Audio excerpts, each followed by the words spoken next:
What would you do if you had to choose between your own child and a vow made to millions of strangers? Imagine a moment, no stage lights, no applause, just you sitting on a solitary chair, facing eyes as sharp as daggers, forcing you to answer the question you've dodged your entire life. Who am I, and what have I done with the trust others have placed in me? That's where I want to take you today, not into a courtroom or a dry political debate, but into a stifling room where President Joe Biden sits across from Pam Bondi, no longer the supreme leader of a nation, but just a man stripped of his armor of power, exposing the cracks in his heart and honor. This isn't a story about bank account numbers or names in emails. This is a story about trust. Fragile as glass, and when it shatters, its echo never stops ringing in your mind. I've always been drawn to stories about people, stories that force you to look deep within yourself, to confront the contradictions no one wants to admit. When I heard about this hearing, I didn't just see the documents Pam Bondi placed on the table, the emails, the millions of dollars, or the allegations of corruption. I saw a father, a husband, a man who once stood before millions with a gentle smile and promised to lead them through the darkness. But that darkness, it turns out, wasn't in the outside world. It was buried deep within his own family, in the choices he made, or perhaps the choices he deliberately refused to see. Joe Biden isn't the only protagonist in this story. Hunter Biden, the son teetering between ambition and loyalty, is the heart of this tragedy. And Pam Bondi? She's not just a prosecutor with a sharp voice. She's the voice of those who feel betrayed, those who once placed their faith in a system, now trembling like a building about to collapse under its own weight. Picture the scene, a room so silent it's suffocating. Not a peaceful silence, but one laced with tension, like the moment before lightning tears the sky apart. Joe Biden sits there, his silver hair falling over his forehead, his hand adjusting his tie, a small habit I'd bet he's done 1,000 times to steady himself. But today, that gesture doesn't bring confidence. It's more like a desperate attempt to cling to the image he's built over 50 years of a career. A leader, a man of the people. Across from him, Pam Bondi stands tall, her eyes unwavering, her voice calm but cutting like tempered steel.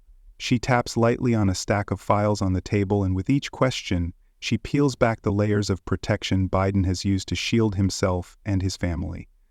Mr. President, she begins, you're here today to answer for allegations of financial misconduct, foreign entanglements, and obstruction of oversight tied directly to your administration and your son, Hunter Biden. There's no sarcasm in her tone, just clarity, the kind of clarity that cuts deeper than contempt. Biden tries to smile, that grandfatherly grin he's used on campaign stages, the one that once made voters feel warm and safe.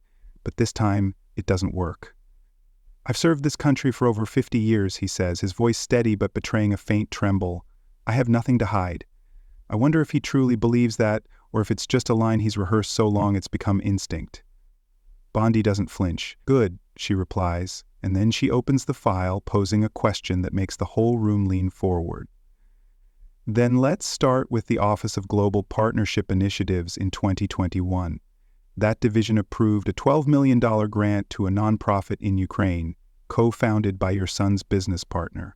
Can you explain the vetting process for that allocation? Biden blinks.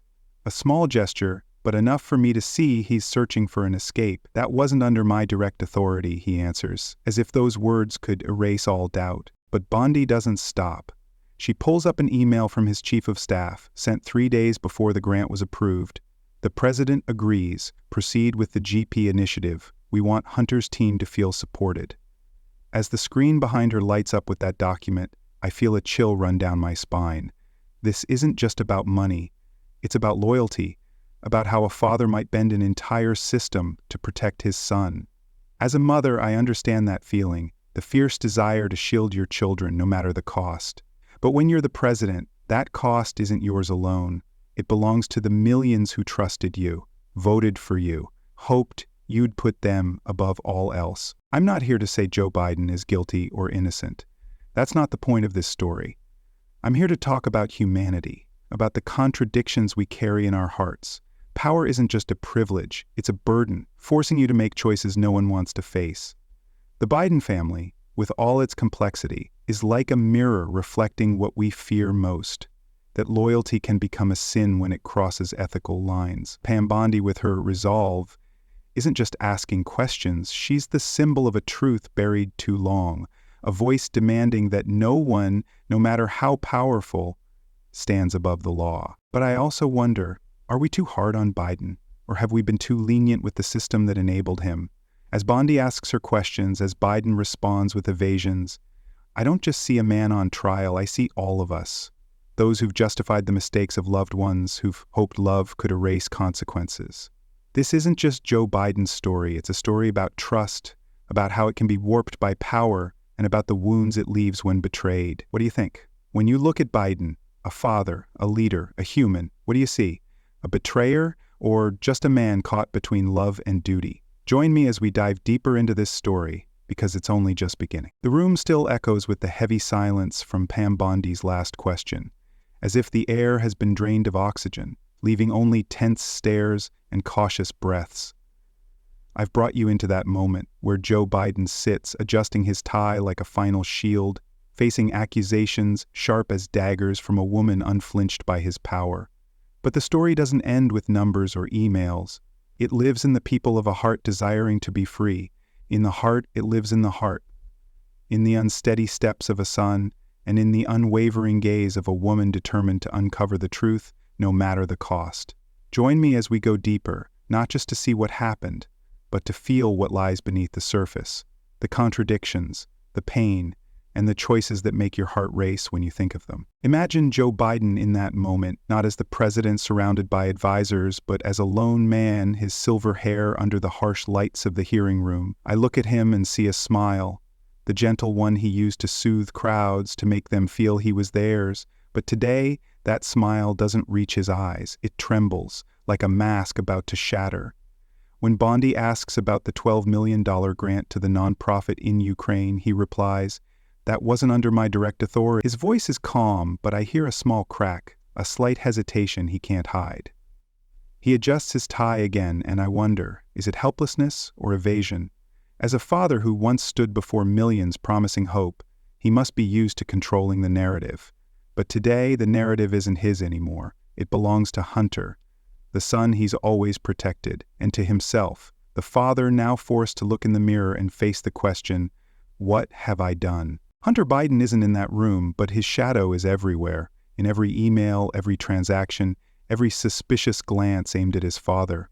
I imagine him as a man adrift, not for lack of talent or ambition, but because he's trapped under his father's towering shadow. He flew on Air Force Two to China, signed deals with Bohai Harvest RST, a firm that later funneled money into murky accounts. He sat on Burisma's board in Ukraine, earning $83,000 a month, while his father, as vice president, was tasked with fighting corruption in that very country. Was this personal ambition or pressure to prove something? I don't think Hunter is a pure villain, as some would paint him. He's a son trying to survive in a world where every door opened because of his father's name, but each door was also a trap. When Bondi flashes a photo of him golfing with Burisma executives, Joe Biden standing nearby, I feel a punch to the chest. Not because I believe they were conspiring, but because I see a son wanting to be close to his father, and a father perhaps too weary to say no. But then the dramatic moment arrives, like a scene in a play you can't look away from. Bondi doesn't just stop at questions. She slams her hand on the table, not in anger but with a certainty that startles the room. "This is an email from your chief of staff," she says, her voice sharp as a blade. The president agrees. "We want Hunter's team to feel supported." The screen lights up and the words appear like an undeniable verdict. Biden stares at it, his eyes narrowing, and for a brief moment I see him not as the president anymore. He's a father, dragged into a storm his son created. "It could mean something else," he says, his voice weak, almost pleading. But Bondi offers no escape. "Let the American people decide what it means," she replies, and I feel the air in the room grow heavier, as if the whole world is holding its breath for judgment. And then there's Pam Bondi, the woman standing on the line between justice and confrontation.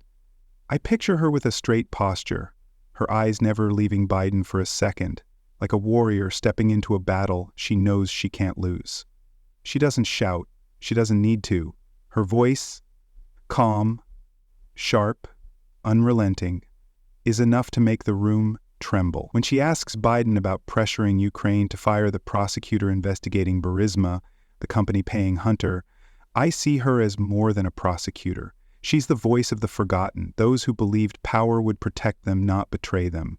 But I also wonder, is she fighting for truth or for a personal victory? When she plays the video of Biden bragging about withholding $1 billion in aid to get that prosecutor sacked, my heart beats faster. The American people didn't witness diplomacy, she says, her voice dropping like a final cut. They witnessed leverage. Family leverage. The room explodes in silence, the kind that makes you want to scream just to break it. I can't help but think of them as humans, not just symbols in a hearing.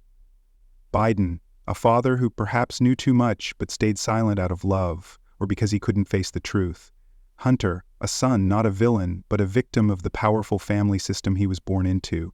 And Bondi, a hero to some, but does she understand a father's pain? When I look at them, I see myself.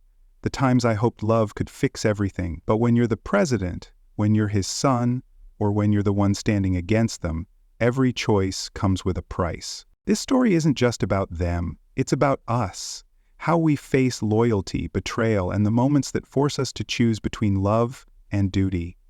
As Bondi steps closer, as Biden lowers his head to look at his hands, I know this hearing isn't just a trial.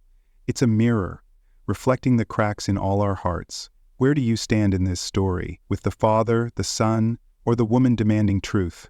Stay with me, because the storm isn't over yet. The storm in the hearing room hasn't subsided. The echo of Pam Bondi's final words, they witnessed leverage, family leverage, still hangs in the air, like a knife not yet pulled from the wound. I've walked you through the moment Joe Biden bowed his head to look at his hands, his eyes clouded by what he can't deny, and Hunter Biden, the son absent but present in every accusation, every suspicious glance. Bondi stands there, not as a victor, but as the one holding the torch, ready to burn everything down to reveal the truth. But this story isn't just about them, the people thrust onto the stage of justice and judgment. It's about something bigger, something that's been quietly pulling the strings all along, the system of power, which doesn't just tolerate but encourages the cracks we see today. Join me as we step into the eye of this storm, where truth isn't just light, it's a fire that could consume everything. Imagine the room now, no longer silent. As Bondi turns back to her table, whispers spread like wind through a dry field. Aides murmur to each other, reporters scribble as if the paper might catch fire under their pens. But my eyes stay on Biden. He sits there, motionless, like a statue worn down by time and pressure. I wonder what he's thinking as Bondi shifts focus, no longer dwelling on Hunter or Air Force 2 flights, but on something larger, the system he helped run. She places her hand on a new stack of documents, thicker, heavier, and her voice rings out, not loud, but sharp enough to cut through the noise. Now, let's talk about the pandemic, she declares, and I feel a jolt of electricity surge through the room. This isn't just about Ukraine or China anymore. This is about millions of Americans who lost jobs, homes, hope, while the system Biden led seemed to turn its back on them. The screen lights up again, but this time it's not emails or photos. It's a spreadsheet. Cold numbers telling a searing story of betrayal. Bondi points to a line, $14,600,000 awarded to a Delaware company, linked to Hunter through 2 shell corporations, meant to supply protective equipment during the COVID-19 pandemic. No equipment was delivered, she says, her voice dropping like an accusation needing no elaboration. No audit trail, no funds recovered. My heart tightens. While mothers lined up for aid, while fathers watched their children go hungry, that money, their money, our money, vanished into a black hole masked by names and signatures. Bondi doesn't stop. She pulls up a report from the Inspector General's office, a document I imagine was buried somewhere in a pile until she unearthed it. This wasn't emergency relief, she says, her voice rising for the first time, trembling with restrained anger. This was a kickback scheme disguised as compassion. The dramatic moment hits like thunder in a clear sky. Bondi holds up an email, not from Hunter, but from a Biden campaign aide. The line is short but pierces straight to my core. Keep the grants flowing. Optics matter more than logistics. Optics.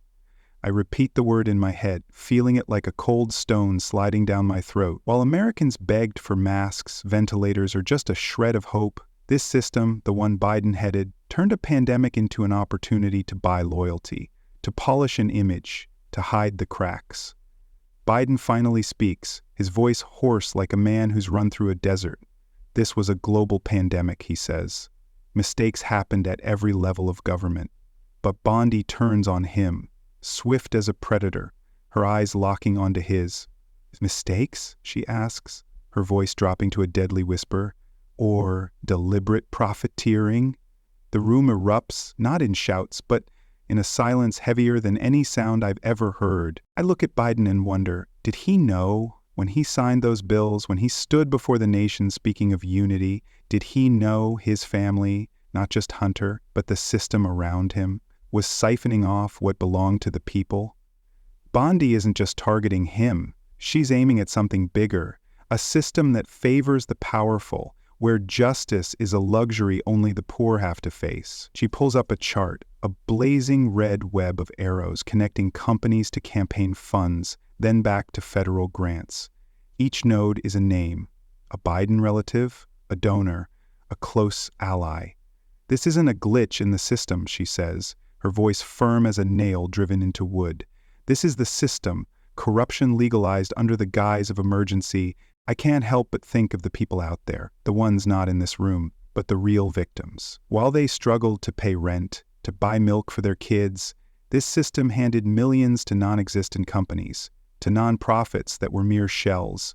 I picture a mother in Ohio, holding her crying child, because she can't afford medicine, while $9 million flows to a two-room organization somewhere, only to host a Biden campaign fundraiser 3 weeks later. The contrast chokes me. This isn't just betrayal from Biden, it's betrayal from a system that's forgotten why it exists. But I also wonder, could Biden have acted differently? He's been part of this machine so long, he might not even see the rusted gears anymore. As Bondi finishes, as she steps back and lets the numbers, the documents hang like a verdict, I don't see a villain. I see a man trapped, not just by his family, but by the system that made him. That system is the real villain, and it's not sitting in the witness chair. It's everywhere in closed doors and whispers between aides and decisions no one dares question. This story doesn't end with Biden or Bondi. It lives in the people left behind, in the cracks of trust we can't fix with apologies. As the room still hums with the weight of what's been exposed, I know this storm isn't just about one family or one hearing, it's about all of us. How we let this system persist, and the price we pay when we don't confront it. Stay with me, because the final question remains unanswered. What will we do with this truth?